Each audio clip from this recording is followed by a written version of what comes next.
Hello there, my name's Dylan from Dylan Reynolds Photography, and today I'm going to talk to you about macro photography, in particular using the Samyang 100mm F2.8 macro lens.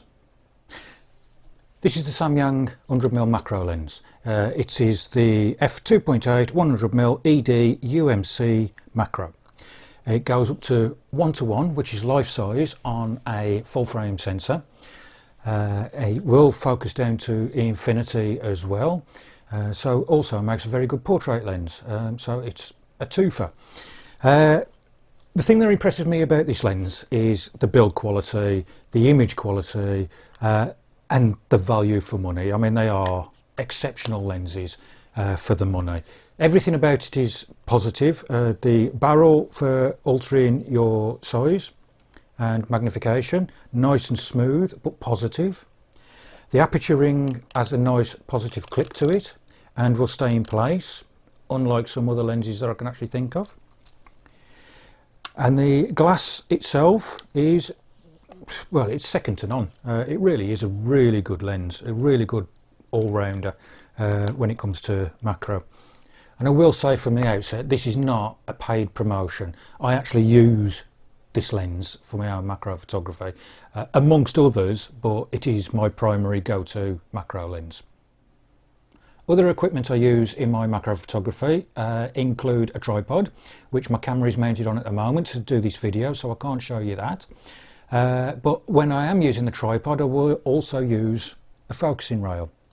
Now this allows me to micro adjust the focusing when it's all mounted up, so I can get that fine detail. It also allows me to move the camera in very small increments to start doing focus stacking, where you take several images, anything from half a dozen through to maybe 100, and each turn of the knob moves the camera slightly closer or slightly further away, so it alters the focus point. So eventually you end up with a series of images that, when they're stacked in Photoshop or other stacking software, you will end up with a sharp image from front to back, or whatever range you actually choose, because the lens on its own, even at its smallest aperture, the depth of field is very small. Other things that I like to use are my extension rings. Now these are a 10mm and a 16mm, and these basically, when these are fitted behind the lens and in front of the camera, it allows me to focus closer, so I can fill the frame with more of the image I'm trying to shoot. It does reduce depth of field. Also, if you're shooting a live subject, it can disturb them, so I choose when to use these as opposed to sticking them on all the time. Sometimes it's best to shoot from slightly further away and crop into the image later on, especially if it's a live subject that's likely to fly off or run off if you get anywhere near them. For lighting, I actually use a video light, as I've got set up at the moment, so it's permanent light to help me focus, because I use focus peaking on my Sony A7, and you need light in the image to produce contrast for the focus peaking to work.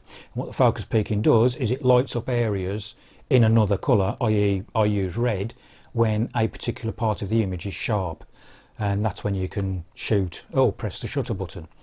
For actual lighting the images, I use one of two flashes. I have a small 350 flash. This one's a TTL for Sony, and it's probably my go-to flash gun. You don't need a lot of power when lighting up small subjects. I would rather have a strobing effect, so I can take 3 or 4 images in succession, rather than one big powerful flash and not get it in focus. So that's my go-to, mainly because it's TTL. It's just one less thing to think about. I do have a larger flash. This one's a guide number of 60. It is a complete manual flash though. There's no TTL on this one. I use a range of anything from quarter power through to 1/32 power. This one needs a lot of diffusing. That's hence why I've got a bit of packaging foam permanently attached to the front. I also put it through other diffusers, the same as I do with the smaller flash, but the smaller flash I don't use a diffuser on the front at all. I always leave them at the widest setting. I never zoom the flashes, because I want the whole area to have even lighting. Once the flash is on the actual camera, what I use then for diffusing the light even more is what I call a baby bib diffuser, because it looks like a baby. I did find it didn't diffuse the light enough, so I have actually added several layers of net curtain to the front and back, so there is now 5 layers of diffusion material between the flash and the subject, and it really does soften the light down. And this thing, when everything's all set up on the camera, literally sits around the lens like that. Now the important thing on these is, because this is casting the light over your subject, your flash gun is sat on the back of the camera, but you do want as big a gap as you can get between your flash gun and your diffuser. If it's too close, or the diffuser's further up the lens and too close, you can create hot spots in the diffuser, and any reflections in eyes on animals, you will see the hot spot. So the further you can keep them apart, the lesser the hot spot. Now what I'm going to do is actually run through a little video now of me in action with this lens and the flash gun and the diffuser. It's a handheld shoot. It's a little shoot where I'm shooting my pet jumping spiders. The setup is purely 2 dried sunflower heads sat on top of a tablet screen. So I'll get the video playing now. It's only a couple of minutes long, but it just gives you an idea of how easy it is to actually use.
Well, I hope you enjoyed that video. There's one small point I just wanted to highlight. Throughout the video you'd have noticed I was moving backwards and forwards as well as turning the subject round. The reason I was moving backwards and forwards is that's how you focus. With these lenses you actually set it to the magnification you want and then physically move forwards and backwards to bring your subject into focus. That's your focusing. There is no manual focus ring on these lenses. There's no autofocus on these particular lenses. You will find with macro photography, even if you bought an autofocus lens, the chances are you'll never use autofocus. I bought the Sony 90mm macro lens at great expense and just found I was using it as a manual focus lens, and I sold it purely because I wasn't using it to its full potential, and moved on to these lenses, the Samyang and my others, and using them as a prime, as a manual lens. They are so much sharper, so much better. The detail is crisper, as you saw in the images you saw in the video. I can highly recommend these lenses. You won't be disappointed. They do take a little bit of getting used to, like everything in photography. If you're new to it, there is a little bit of a learning curve, but that's where people like me who are experienced in doing it can help. So if you do have any questions, you can find me on Instagram, you can find me on Facebook. My name's Dylan Reynolds. Just do a search for that, or Instagram is drp_photoart. And you'll find me on there. You can ask me any questions. You'll probably be able to find me through the links on this video, and possibly through Samyang themselves. So I hope you enjoyed this. I hope it helped, and I highly recommend you go out and buy one of these bad boys. Thank you.